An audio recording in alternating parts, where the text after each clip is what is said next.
Cerita diawali dengan memperlihatkan sebuah organisasi rahasia yang terbentuk di berbagai belahan dunia. Organisasi itu melakukan eksperimen terhadap anak di bawah umur untuk meningkatkan kualitas serta melampaui batas kemanusiaannya, di mana tujuan utama dalam melakukan eksperimen ini yaitu menjadikan anak-anak sebagai senjata dalam bentuk manusia berkekuatan super.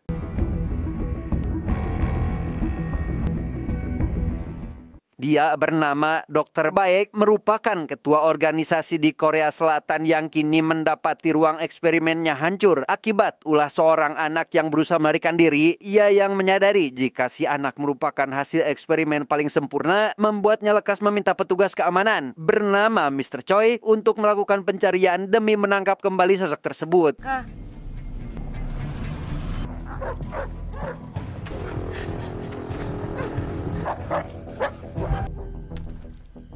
Di tempat lain, si anak yang terbaring pingsan akibat kelelahan ditemukan oleh salah seorang warga yang dengan baik hati langsung membawanya ke rumah, dan setelah mendapatkan perawatan, dokter yang memeriksa kondisi kesehatannya pun menyimpulkan jika anak tersebut akan mengalami hilang ingatan, sehingga demi memanfaatkan momen ini, si pria bersama istrinya yang seumur berumah tangga belum dikaruniai anak pun memutuskan untuk mengadopsinya saat itu juga.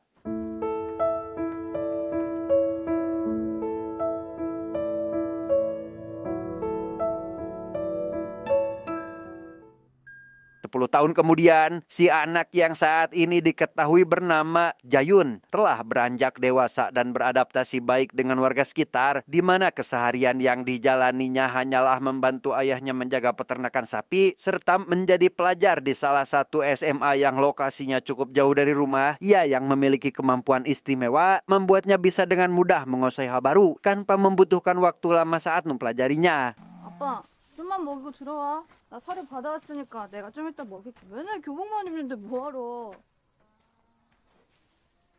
엄마!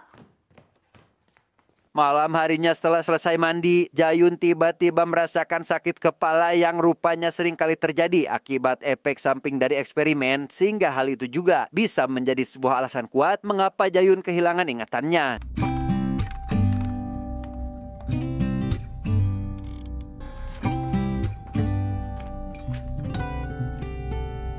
Keesokan harinya, Jayun menemui sahabat dekatnya bernama Myung untuk berangkat ke sekolah, di mana gadis tersebut merupakan anak seorang polisi yang juga berteman baik dengan ayahnya. Dalam perjalanan, Myung memperlihatkan sebuah iklan kontes berhadiah uang yang membuat Jayun seketika tertarik mengingat kondisi ekonomi keluarganya yang sedang tidak baik-baik saja. 그니까 맨날 속골이나 처먹이고 다니지 말고 테레비도 좀 보고 살고 그래야 이년아. 야, 근데 너 아까부터 왜 자꾸 2년 전이냐? 시끄러 이년아. 그냥 보기나 해. Dengan ditemani sahabatnya, Jayun langsung mengikuti kontes tersebut dan lolos seleksi pertama, di mana Myung yang ikut bahagia serta optimis akan menjadi juara lekas menawarkan diri untuk menjadi manajer bagi Jayun dan bersedia ikut ke Seoul untuk menyelesaikan babak penyisihan selanjutnya. 그렇게 좋냐? 너무 좋지. Malam harinya Jayun sekeluarga termasuk Myung menyaksikan televisi dan melihat penampilannya saat audisi tadi siang. Ia yang juga menunjukkan kemampuan layaknya sosok penyihir, seketika membuat orang tuanya khawatir, takut terjadi sesuatu hal yang tidak diinginkan. Namun Jayun meyakinkan mereka agar tidak cemas dan berjanji akan segera berhenti jika sudah memenangkan hadiahnya. 나 저기 상금만 타면 더 이상 나갈 일도 없어, 엄마. 세상 사람들은 지랑 다른 걸 그냥 두고 보지 못한다고. Jayun bersama sahabatnya yang bangun terlambat hampir ketinggalan kereta yang akan dituju, dan karena belum sempat sarapan, Myung yang sengaja membawa telur rebus membuat Jayun spontan menikmati makanan tersebut untuk menambah staminanya, di mana seorang pria bernama Nobleman yang duduk di hadapan mereka menertawakan perilaku Jayun yang dirasa terlalu kekanak-kanakan. 아주 잘 알지. 내가 어떻게 몰라? 응? 어떻게 하신 오빠? Di sana Nobleman yang ternyata juga merupakan hasil eksperimen menceritakan jika mereka berdua sebenarnya sudah mengenal satu sama lain saat masih anak-anak, namun Jayun sama sekali tidak mengingat hal itu dan menganggapnya salah orang, sehingga Nobleman yang sadar bahwa Jayun telah hilang ingatan membuatnya lekas mengirimkan informasi melalui telapak tangan dan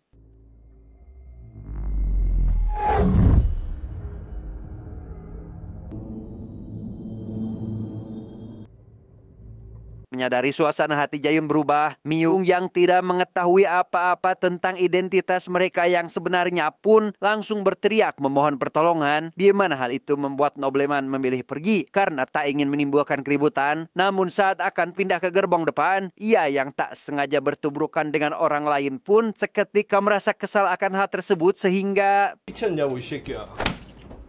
잡았나 지금?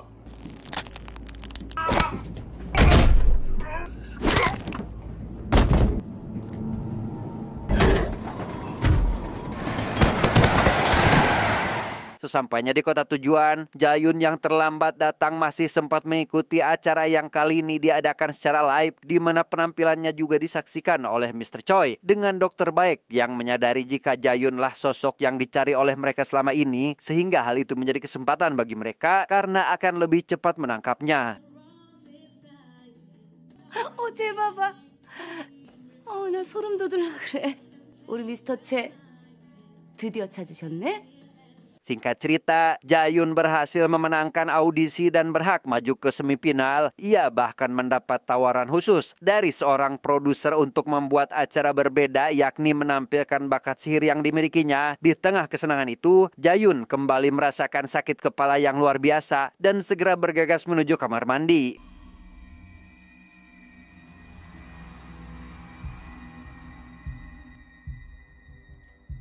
Di sana Jayun kembali teringat perkataan dokter yang memvonis jika dirinya akan meninggal dalam waktu 2-3 bulan ke depan, dan untuk menyembuhkan penyakit yang dideritanya saat ini hanya ada satu cara, yaitu melakukan donor sumsum tulang belakang. Namun masalahnya si pendonor harus merupakan orang tua kandungnya sendiri. 야 자연아, 괜찮아? 자윤이 아닌데요. 죄송합니다. 죄송해요. 나 여기 있어. 나갈게. Setelah kondisinya mulai membaik, Jayun dihampiri oleh Myung yang langsung mengajaknya pulang. Namun saat hendak menunggu, taksi mereka malah dihadang oleh anak buah Mr. Choi yang ingin membawa Jayun atas perintah dari dokter baik. Curiga jika mereka adalah orang yang jahat, Myung yang khawatir akan keselamatan sahabatnya pun langsung mengajaknya pergi saat itu juga. 택시! 여기요! 주세요! 아저씨, 서울역으로 가주세요. 빨리요, 빨리.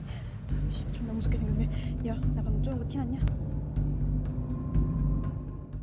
Tibanya di kota asal, Myung bersama sahabatnya yang tengah menunggu bus seketika mendapat telepon dari ayahnya, dan setelah izin sebentar untuk menerima panggilan, nobleman tiba-tiba datang menghampiri Jayun bermaksud membawanya pergi ke suatu tempat. Namun karena terus diabaikan, nobleman yang kesal pun mengancam akan menghabisi keluarga Jayun saat ini.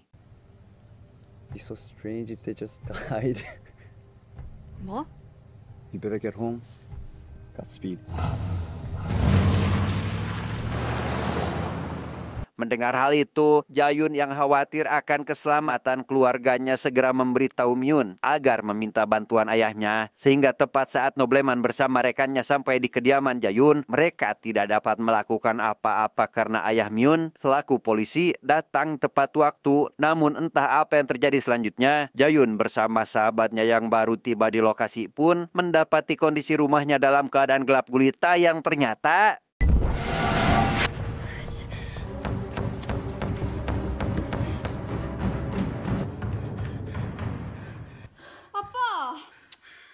왔어. 들어와 얼른. 왜 불을 다 꺼놓고 있어? 들어왔다. 들어왔어. Sementara itu, nobleman bersama ketiga rekannya saat ini berada di sebuah ladang tanaman hias untuk menemui mantan ahli genetika yang diketahui berpartisipasi dalam penelitian. Ia berniat membalaskan dendam atas perbuatan beliau di masa lalu, serta akan menghabisi semua orang yang terlibat dalam organisasi. Goodbye.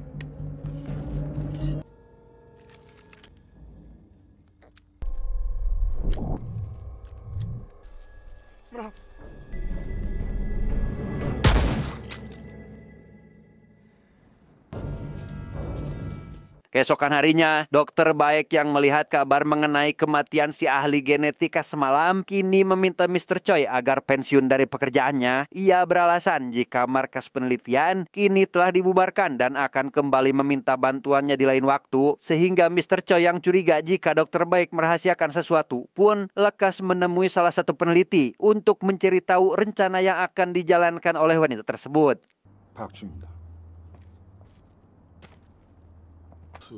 이번엔 고 원장. 2달 전 본사에서 데리고 들어온 애들인데 이것들 봐라. Di sana si pria memberitahu jika dokter baik telah bekerja sama dengan profesor dan dokter lain untuk melakukan sesuatu, di mana Mr. Choi yang berambisi ingin menghabisi Jayun seketika diingatkan untuk menangkap sosok tersebut dalam kondisi hidup untuk dijadikan barang bukti bahwa mereka sudah hampir membuat karya yang sempurna. 진행해.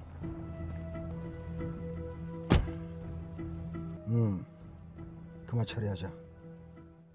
Singkat cerita, Jayun yang mengalami mimpi buruk seketika terbangun dan mendapati sakit kepala seperti biasanya, di mana Myung yang juga ikut terbangun akibat ingin buang air kecil, membuat Jayun harus bertahan, menyembunyikan rasa sakit yang dialaminya, tetapi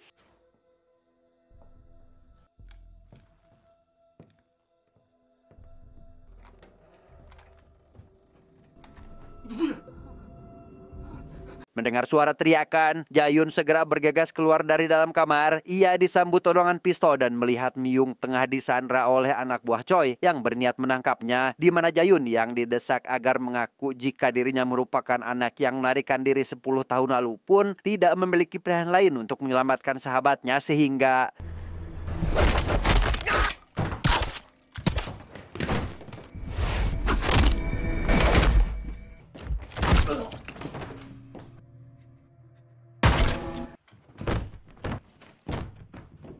entah memang disengaja atau kebetulan, Jayun yang seorang diri mampu menghabisi anak buah Choi pun seolah tidak ingat akan apa yang dilakukannya barusan. Hingga tak lama, Nobleman bersama rekannya juga datang ke sana membuat kesepakatan, yaitu akan membiarkan orang tua Jayun selamat jika bersedia ikut. Sehingga tak ada pilihan lain, Jayun yang tak ingin keluarganya celaka lantas bersedia ikut dengan mereka.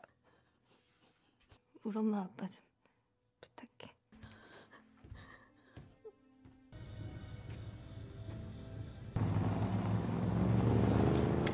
Di tengah perjalanan, Nobleman memberitahu terkait identitas keluarga yang membesarkan Jayun selama ini. Ia merasa kagum akan kecerdasan yang dimiliki Jayun karena mengetahui jika Jayun telah sengaja memilih tinggal bersama pasangan suami istri parubaya tersebut sebelum melarikan diri dari tempat penelitian. Di waktu yang sama, Mr. Choi yang tak kunjung mendapat kabar dari anak buahnya kini membawa pasukan baru untuk melakukan perburuan Jayun saat itu juga.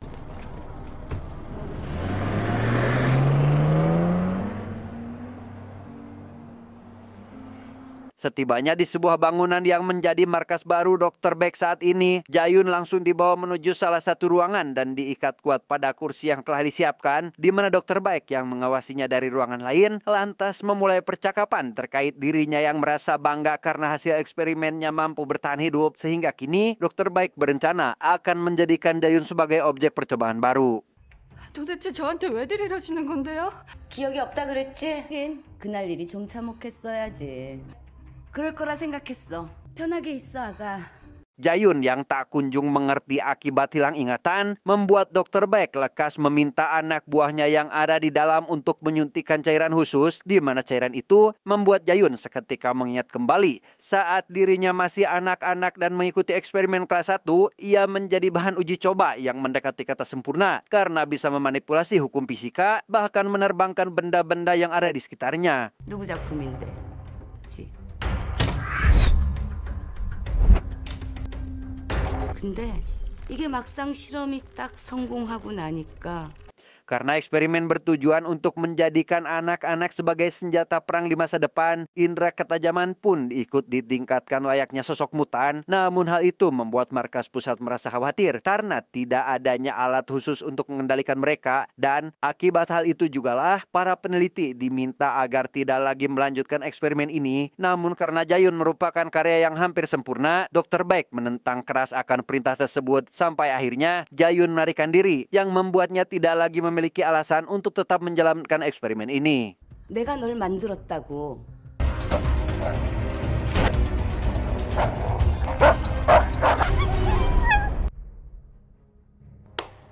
넌 Setelah Jayun mengingat masa kecilnya, dokter baik kembali menjelaskan bahwa meskipun tidak ada orang yang mampu mengalahkan Jayun, tetap saja memiliki kecacatan yang membuatnya akan selalu merasakan sakit kepala yang luar biasa, dan apabila tak segera diobati, hal tersebut dapat menjadikan tubuhnya mengalami pendarahan hebat, bahkan bisa membuatnya mati secara perlahan. 너 머리 아프지? 눈알이 빠질 것 같고 머리가 깨져버릴 것 같은 두통 때문에 죽겠지. 지금은 그 증상이 극에 달했을 거야. Sesuai perkataan dokter baik sebelumnya, Jayun kembali merasakan sakit bahkan kini mengeluarkan darah dari hidung, sehingga untuk menyelamatkannya, dokter baik kembali menyuruh anak buahnya yang ada di dalam agar menyuntikkan cairan khusus yang berfungsi untuk meredakan rasa sakit selama 1 bulan, sekaligus membuat tubuh si pengguna dapat memakai kekuatannya secara maksimal sehingga 내 선물. 기대 이상이네. 쟤 뭐랬니? Dan ya, dokter baik yang lupa jika Jayun memiliki kecerdasan luar biasa telah melakukan kesalahan karena membuat Jayun kini dapat menggunakan kemampuannya secara maksimal. Bahkan gas beracun yang langsung diaktifkan untuk menyelimuti ruangan sama sekali tidak berpengaruh apa-apa kepada Jayun sampai akhirnya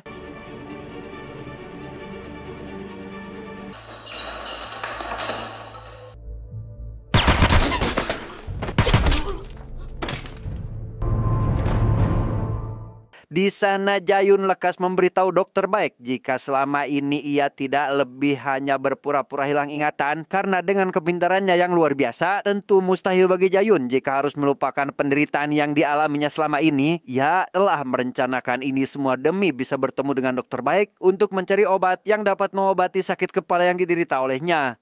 처음부터 네가 날 근데 박사님 찾는 게 참 쉽지가 않더라고요. 그래서 방법을 바꾸기로 했어요. Bukan hanya itu, Jayun juga merencanakan balas dendam terhadap para peneliti yang terlibat dalam organisasi. Ia sengaja memperlihatkan kemampuannya secara terbuka melalui audisi yang diikuti olehnya saat ini. Bahkan saat bertemu dengan nobleman di kereta, Jayun sebenarnya berusaha menahan tawa karena pria tersebut telah berhasil dibohongi olehnya. 당신이 날 찾아오긴 거예요. Mendengar hal itu, dokter baik yang semakin memuji kecerdasan Jayun sama sekali tidak membuat Jayun menjadi iba kepadanya. Ia tetap teguh pendirian untuk melanjutkan aksi balas dendam serta menginginkan obat pereda rasa sakit yang tiada lain merupakan cairan, seperti yang diberikan pada Jayun sebelumnya.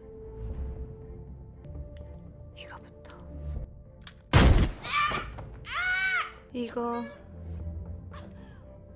Di sisi lain, nobleman bersama rekannya yang hendak pergi ke ruangan Jayun malah terhenti akibat kedatangan anak buah Mr. Choi yang membawa senjata api, dan karena tidak memiliki banyak waktu untuk meladeninya, ia pun meminta rekannya untuk menghadapi mereka semua, tetapi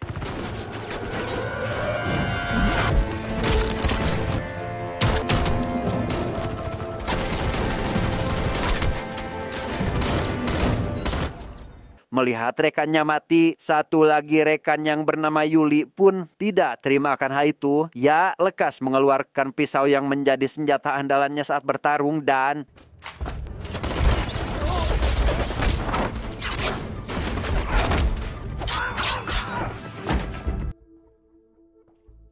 dokter baik yang terluka kini diseret oleh Jayun untuk membawanya ke ruang penyimpanan obat. Namun di waktu yang sama, nobleman tiba-tiba datang melakukan penyerangan sehingga tak ada pilihan lain. Jayun yang merasa diremehkan pun harus menunjukkan kemampuan yang dimilikinya sehingga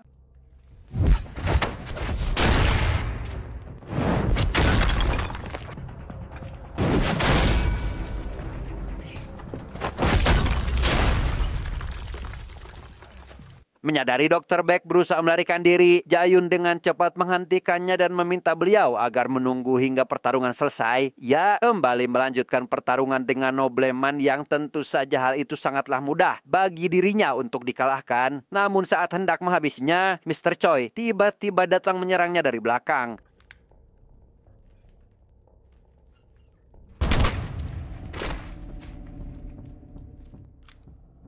그 굿샷. Di sana dokter baik yang ingin Mr. Choi menghabisi keduanya malah dihampiri Yuli yang berniat membunuhnya. Sehingga di tengah momen krusial ini, Mr. Choi kembali menjadi sosok penyelamat bagi bosnya. Namun alih-alih mendengarkan perintah, Mr. Choi yang sebelumnya merasa telah dibuang pun menembak dokter baik saat itu juga.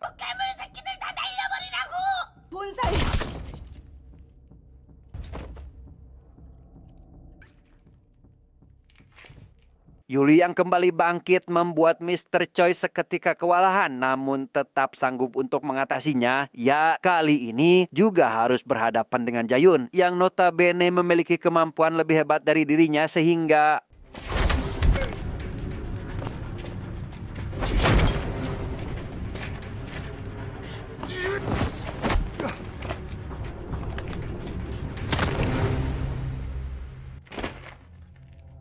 Nobleman yang mengetahui letak penyimpanan obat yang dicari oleh Jayun saat ini berjanji akan menunjukkan ruangannya jika Jayun benar-benar dapat mengalahkannya dalam pertarungan. Ia rupanya memiliki rencana lain dengan Yuli yang ternyata masih hidup dan akan menyerang Jayun dari belakang, tetapi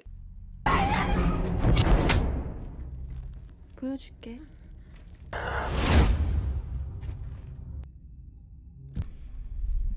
dan ya, Nobleman yang hendak menembak Jayun tepat pada bagian kepala seketika terhenti karena Jayun dapat mengendalikan tubuh pria itu dan setelah membuatnya tidak berdaya, Nobleman yang pada kenyataannya tidak ingin memberitahukan letak penyimpanan obat menjadikan Jayun semakin emosi dan lekas menghabisinya saat itu juga.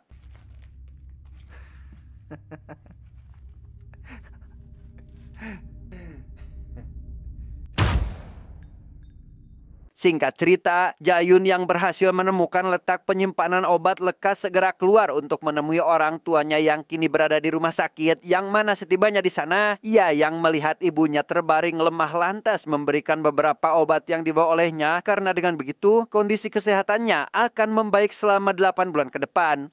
8번에 나눠서 한 달에 한 번씩.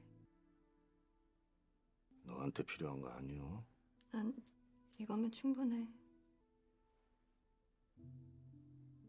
Sadar jika Jayun akan pergi, si ayah hanya dapat memberikan pesan untuk selalu menjaga diri karena ia bersama istrinya tidak peduli bagaimana Jayun dilahirkan. Namun mereka tulus membesarkannya dengan penuh kasih sayang meski pada kenyataannya si ayah dahulu sempat ingin mengusir Jayun karena dianggap seperti monster. Namun tidak jadi dilakukan karena istrinya telah menganggap Jayun layaknya anaknya sendiri. 댕겨와 그러면 넘놓지 말고 몸 잘 챙기고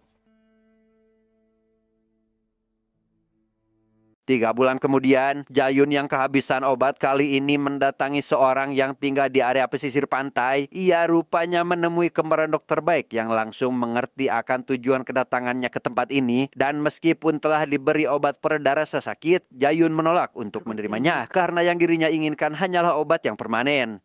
그거면 네가 원하는 걸 얻은 거 아니니? 보다 근본적인 걸 해결하려고요.